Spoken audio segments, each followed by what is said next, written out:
अस्सलाम वालेकुम, welcome to minute mirror. कल बहुत ही खौफनाक मंज़र नज़र के सामने से गुज़रे जब एयर इंडिया की फ़्लाइट अहमदाबाद में क्रैश हुई।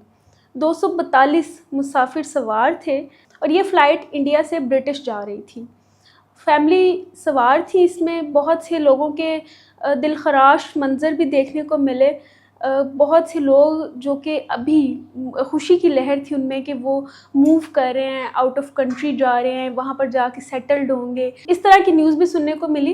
लेकिन इन सब में एक चीज़ कि हर एक फ़र्द के साथ, ये हम काउंट 242 तो बड़े आराम से बोल देते हैं, लेकिन हर इंसान के साथ एक एक ख़ानदान जुड़ा होता है।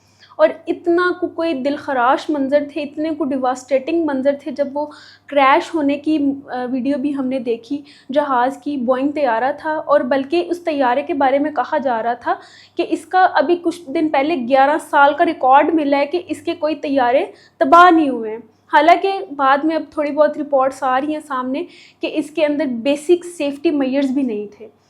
बहरहाल तहकीकात जारी है, अभी डेवलपिंग स्टोरी है। और जिस बिल्डिंग पे ये क्रैश हुआ इंडिया में, वो मेडिकल कॉलेजेस के तालबात वहाँ पर रिहाइश पजीर थे, वो भी ज़ख्मी हुए। एक इंसान 242 में से एक इंसान, एक मुसाफिर जिसकी सीट 711 थी, वो बचा है। और जिसको राखे साइयाँ मार सके ना कोई, ये जो मिसाल हम सुनते थे ये अब हमारे सामने बिल्कुल हमने देखी है।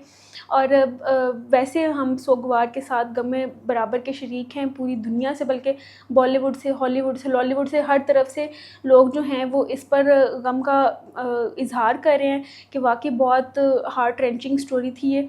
तो बहरहाल जैसे जैसे अब हमारे साथ न्यूज़ शेयर होती है हम आपके साथ भी शेयर करेंगे, और आप हमारे साथ जुड़े रहिए। Stay tuned for more.